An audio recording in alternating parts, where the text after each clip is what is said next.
네, 오늘 5월 1일입니다. 토요일입니다. 새로운 또 한 달이 시작이 되었습니다. 바라기는 6월 첫 주부터 교회에서 예배를 드릴 수 있도록 위해서 기도해 주시고 또 준비해 주시기 바랍니다. 우리 공동기도 제목으로 기도하는 시간 갖도록 하겠습니다. 소리 내어서 기도하시기 바랍니다. 홍석화 집사의 암을 치료해 주십시오. 벽옥전 집사의 뇌졸중을 치료해 주십시오. 언어가 회복되고 오른쪽 팔다리에 힘이 생겨나도록 해 주십시오. 곽한나 집사의 허리를 치료해 주십시오. 고나자 집사가 다시 걷도록 해 주십시오. 최영승 형제의 어머니의 암을 치료해 주십시오. 오기스턴 어린이가 회복이 잘 되게 해 주십시오. 강봉 장로의 임파선 암을 치료해 주십시오. 김경수 집사의 당뇨를 치료해 주십시오. 우한 폐렴으로부터 우리를 지켜주십시오. 예수님의 이름으로 기도합니다. 아멘. 아멘. 오늘 본문의 말씀은 출애굽기 12장 1절에서 13절까지 말씀입니다. 오늘 본문은 이제 출애굽하는 그것에 대해서 하나님께서 이스라엘 백성들이 어떻게 준비를 해야 되는지에 대해서 말씀하십니다. 이 출애굽, 특별히 6월절에 대해서 하나님께서 말씀하시는데요. 이 6월절은 영적인 구원과 굉장히 똑같습니다. 이게 영적인 상징으로 우리의 구원을 보여주는 것이 바로 이 6월절입니다. 우리 6월절에 대해서 좀 생각을 해보겠습니다. 자, 하나님께서 어제 마지막 재앙에 대해서 말씀하셨습니다. 이 마지막 재앙을 해야 너희를 내보내 줄 거다. 그리고 하나님의 능력을 드러내지 않습니까? 처음 난 것들을 다 죽이겠다. 그러면 너희를 아마도 쫓아내게 될 거다. 너희에게 사정을 하면서 나가게 해달라고 아마 그렇게 말할 거다. 자, 그런 일이 벌어질 때, 그런 일이 세상에 벌어질 때 너희는 어떻게 준비해야 되는지에 대해서 하나님께서 6월절을 준비할 것을 말씀하십니다. 자, 보세요. 2절에 보시면 이렇게 말씀하십니다. 이 달을 새로운 해의 첫 달이 되게 하라. 자, 지금 이게 이 달이 지금 여기서 이제 시작되는 이 달, 오늘 지금 이 애굽의 달을 말하는 거죠. 애굽의 달인데 이 달이 언제냐면 3월입니다. 3월. 근데 하나님께서 말씀하시기를 이 달을 첫 달이 되게 하라. 그러니까 새로운 달이 시작하라는 말이죠. 새로운 유대인들만의 새로운 달. 이 달이 첫 해의 첫 달이 되게 하라. 새해의 첫 달이 되게 하라. 이렇게 명령하십니다. 그러면서 하나님께서 말씀하시기를 이것은 어떤 의미를 갖느냐면 하나님과 이스라엘 백성들이 이제 새로운 삶을 시작한다는 말입니다. 이제 하나님의 통치 아래서 백성이 새로운 삶을 시작하게 될 거라는 것을 상징적으로 보여주는 것입니다. 그래서 이제 새해가 이제 되어진다. 이렇게 말씀하시고요. 그 다음에 자 보십시오. 이달 10일에 각자 어린 양을 가족마다 취하라. 어린 양을 취하라. 여러분, 사람이 구원받고 새로운 삶을 시작되는 것, born again 하는 것은 어린 양의 피로 시작이 되는 거죠. 이 어린 양은 예수 그리스도를 말하는 것입니다. 예수님을 통해서 새로운 삶이 시작되지 않습니까? 그래서 지금 어린 양을 가족마다 취할 것을 명령하십니다. 어린 양을 취하라. 그래서 그 어린 양을 먹어야 하는데 식구가 너무 적으면 그 이웃과 함께 취하고 각 사람이 먹을 수 있는 분량을 따라 어린 양을 취하라. 그렇게 명령하십니다. 자, 그러면서 그 어린 양에 대해서 6월절의 어린 양에 대해서 이렇게 말씀하세요. 5절에 보시면 흠없고 1년 된 순양이나 순염소로 취하라. 흠없고 1년 된 순양. 이게 어린 양의 조건이죠. 흠없고 1년 된 순양 혹은 순염소. 6월절의 어린 양의 조건을 말합니다.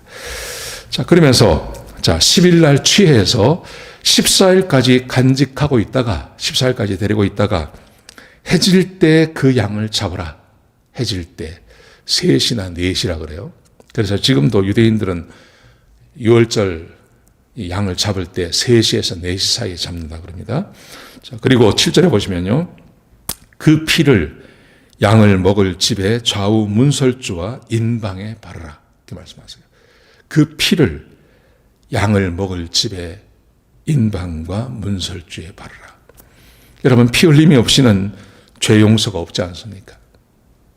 우리의 죄를 용서해 주시는 것, 희생의 제물로 드려지고 대속의 속죄 양이 되신, 대속의 죽임을 당하시는 예수 그리스도의 그 피를 상징하는 것이죠. 히브리서에 보시면 피 흘림이 없이는 용서가 없다고 그랬죠. 죄의 용서가 없다고 했는데 예수 그리스도의 그 피를 의미하는 거 아니겠습니까? 이것을 그 집에 바르라.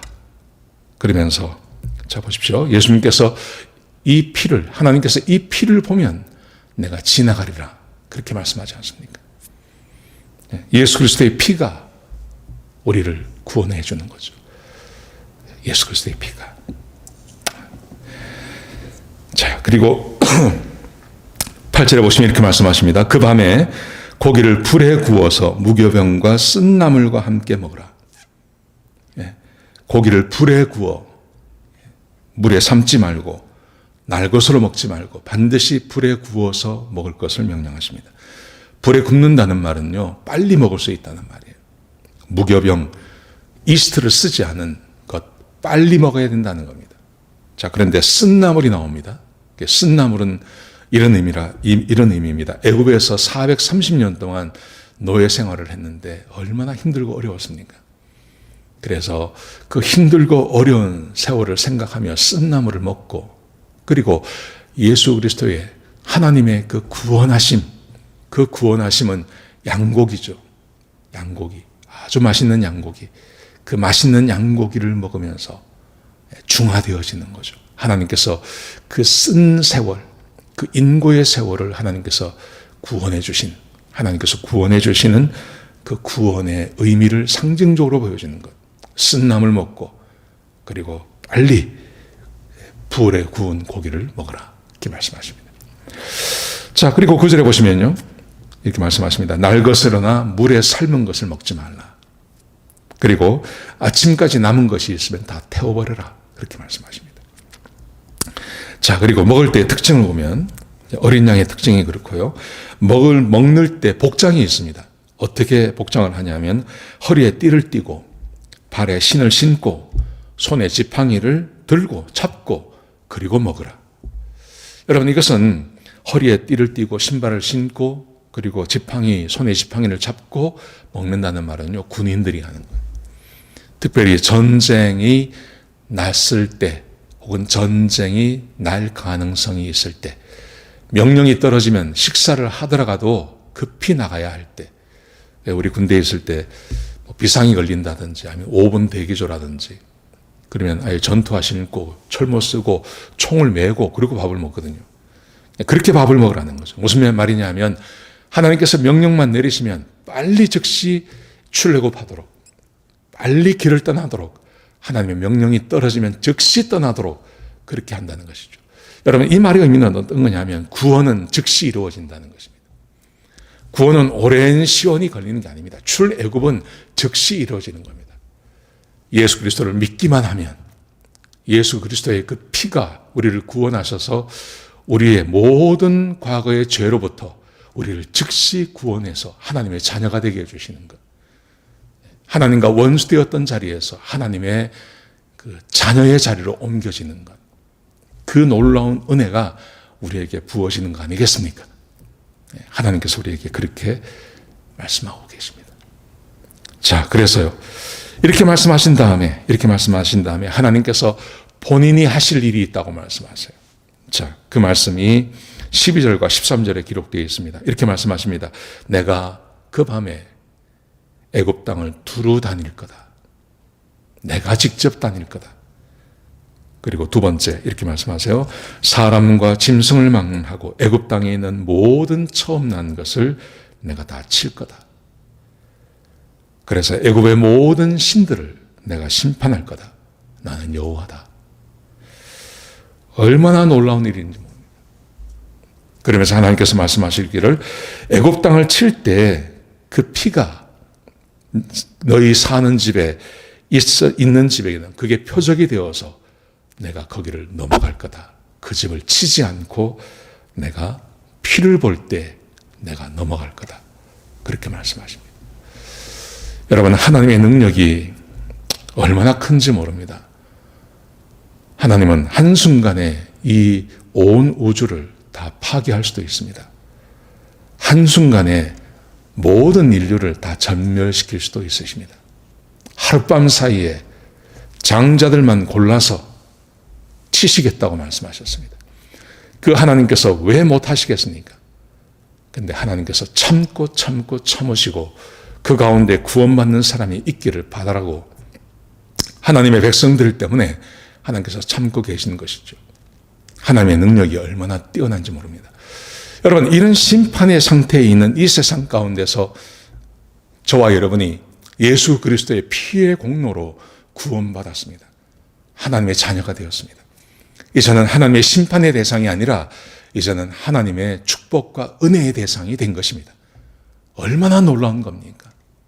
상상할 수가 없는 하나님의 큰 은혜가 우리에게 와 있는 것입니다. 사랑하는 성도 여러분, 그러므로 우리가 세상을 살면서 두려워할 게 없습니다. 하나님의 심판으로부터 벗어났는데요. 두려워할 거 없습니다. 세상을 두려워할 것도 없습니다. 사는 것에 대해서 염려할 것도 없습니다. 하나님의 심판에 대해서 벗어났습니다. 우리는 그저 하나님께서 명령하시는 대로 하나님의 말씀에 순종하고 살기만 하면 됩니다. 그러면 하나님께서 우리의 삶을 책임져 주시고 우리를 축복해 주십니다. 우리를 그렇게 하시려고 하나님께서 저와 여러분을 구원하신 것입니다. 사랑하는 성도 여러분, 오늘 하루를 살아가시면서 내가 받은 하나님의 은혜에 대해서 생각해 보십시오. 나는 더 이상 심판의 대상이 아니라는 것에 대해서 감사하시기 바랍니다. 그리고 하나님께 영광을 돌리시기 바랍니다. 하나님께 감사하시고 하나님께 영광 돌리시고 세상을 두려워하지 마시고 세상에 대해서 염려하지 마시고 그렇게 세상을 이기며 나가시는 저와 여러분 되시기를 주의 이름으로 축복합니다. 기도하시겠습니다. 아버지 하나님, 귀한 말씀 주셔서 감사합니다. 하나님, 우리가 세상을 두려워하지 않고 그리스도께서 세상을 심판하시고 이기신 것처럼 우리도 세상을 두려워하지 않는 그런 주의 백성이 되게 하여 주옵소서. 하나님의 자녀가 된 것에 대해서 감사하게 하여 주옵소서. 주께서 우리에게 베풀어 주신 은혜가 얼마나 큰지 돌아보게 하시고 하나님 말씀에 순종하며 주와 함께 동행하는 주의 백성들이 되게 축복하여 주옵소서. 주님 감사합니다. 예수님의 귀하신 이름으로 기도드렸습니다. 아멘.